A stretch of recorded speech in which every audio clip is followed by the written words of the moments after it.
Hey, I'm Riley. I'm from Spartanburg, South Carolina, and I'm a college student. I'm Harper. I'm from Orlando, Florida, and I'm a software engineer. At what moment did you realize that you truly loved your significant other? So the first time that I realized I loved him, so we went to high school together. So, like junior year of high school, we kind of decided to go to prom together, and I think we both thought like, oh, this is a prom date, like this is like whatever. And we were like really good friends for a while, and then I just kind of started like slowly realizing, I think that like, oh, like I'm like trying to spend every day with this person, you know? And I think like one night I had like a dream, and like it was like a dream about like, this was like probably like a month in, and so like that wasn't like something normal for me. I was like, oh, so like I'm dreaming about like getting married and like having kids with this person like already, and like I don't know, it was really like it dawned on me like, oh, like I want to spend like each day with this person, like all hours of the day. So I would say the moment I really knew I wanted to spend just a really long time with you was that. I mean, you remember that one time that I came over? It was about a month and a half in, and you were sick, and I came over to take care of you. Yeah, and she was throwing up, and she was sick, and she just like looked the worst that she did since we first met, you know.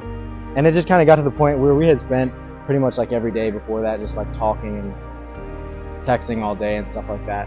And it kind of got to the point where like you just kind of became a part of my life, that if you weren't there, that it felt like everything was missing.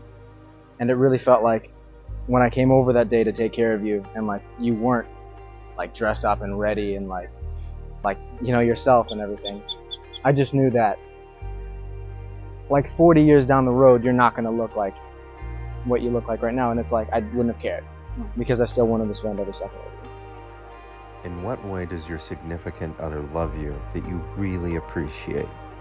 I think this week has been super telling of like, so something to know about him is he does not like spending money. He won't spend money on himself like ever. And so this week I'm like visiting for the week, and we've like gone out to dinner like every night, like has not been complaining about spending like bukus of money, because you can't have a cheap dinner in Orlando. And so I think, you know, not that I'm with him for the money or anything, but I think just like the testament to like how he loves me is like, he knows like that's something I would want to do. And even if I'm like, oh no, we don't have to do that tonight, like he'll do it anyway, because he's like, oh, like no, it's good, like I want to like put an investment in this, even though like it's like hard for him to like spend money even on himself, like he's willing to do it, like spend it on me. Yeah, that's cool. So I would say for me, the way that I know that you love me is that it's just being understanding to who I am and like what I really want to do. And so like something to know about me, I really just like don't go out. I don't really make a ton of friends. I just don't enjoy like being super social all the time. And my social battery gets drained out pretty quickly, and she's not that way.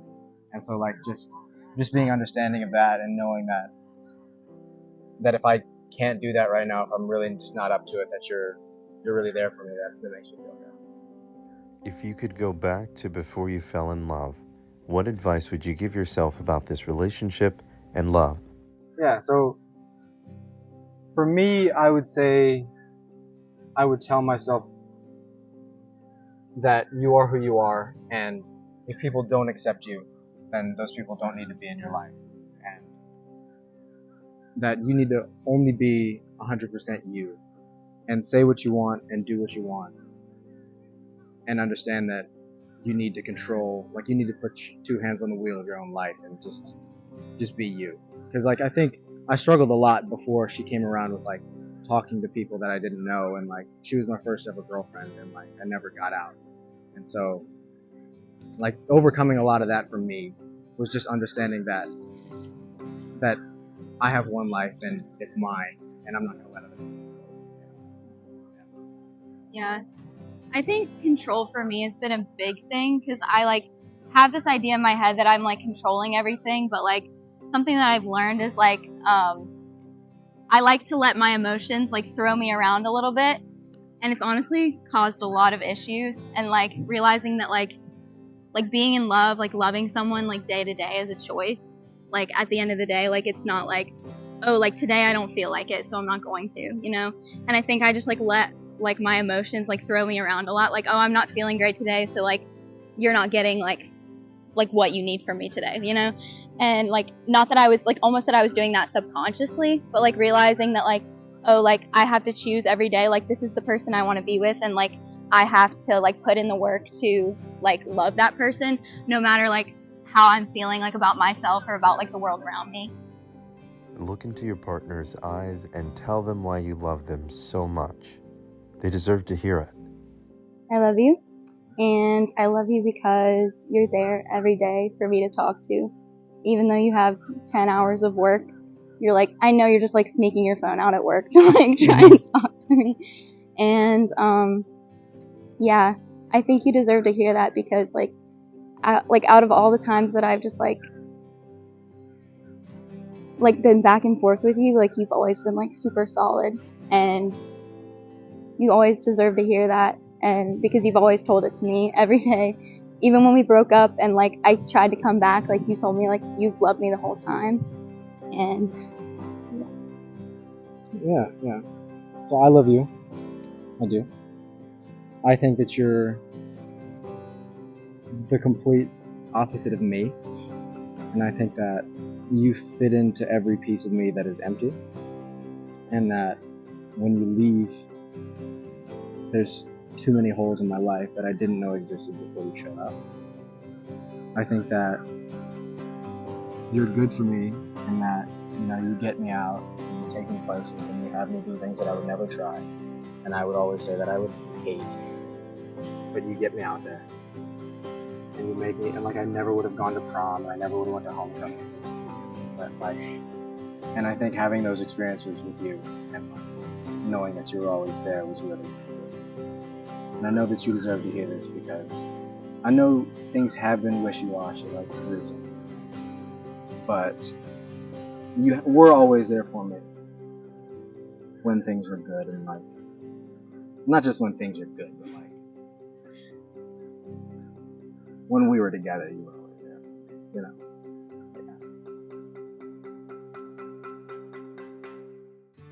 Riley and Harper's relationship is uniquely nuanced and full of unexpected twists and turns. I think it would really make a great love story, to be honest with you. The reason I find it so interesting is because regardless of the fact that Riley and Harper have been in different emotional places along the way, they've always respected one another and made room for one another. There are so many variables in play during the formal schooling years, especially in college. They seem to pull a person in every which direction, and priorities are not always easy to manage. It can be a really challenging time to balance academic and career-driven endeavors with emotional and social needs. Through it all, though, Riley and Harper chose to maintain a healthy level of respect for one another, which I'm sure contributed greatly to where they are today. Riley is much more outgoing, socially inclined, and prone to be out and about, experiencing life with other people. Harper tends to be much more introverted and comfortable with routine and solitude. Both Riley and Harper recognize and even value the differences in one another. They've learned to communicate and surrender to one another equally, choosing not to be comfortable all of the time, giving up some level of immediate comfort to make one another happy. That's the type of compromise that demonstrates dedication, respect, and love for one another. I think this approach is very mature and very mindful. It's to be celebrated. Riley truly values communication and shared time together, expressing how much it means to her that Harper will talk to her during the day regardless of how much work he has right in front of him, and his natural inclination to block out unnecessary distractions to get the job done. He understands her need and makes a sincere effort to ensure that she feels heard and valued. He makes room for her. His feelings for her and desire to be with her has not wavered even when she was uncertain and needed a little space. He remains steadfast and patient with her. Harper has come to value the characteristics that Riley manifests, which do not come naturally to him. He admires her outgoing nature, her social drive, and her desire to experience the world around her. His ability to hitch a ride, so to speak, into Riley's world has been an experience that has stretched his level of comfort in a way that's brought a richness to his life and broadened his perspective in a social sense. Two people with such different social inclinations can really experience some roadblocks, but Riley and Harper have chosen to value those differences and celebrate one another's strengths to make life richer and more fulfilling together instead of apart. Riley and Harper, I want to thank you for sharing your story. It's unique in its own way, but common enough for so many people to relate to and to understand. Not everyone chooses to make sacrifices stepping outside their comfort zone to serve and support out of love.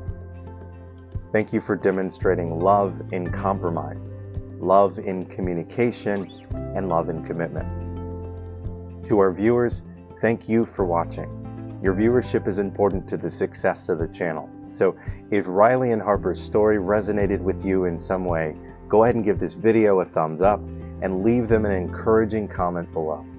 You can follow the Shared Heart Experiment on YouTube, Instagram, TikTok, Facebook, and Twitter to stay up to date on the newest episodes.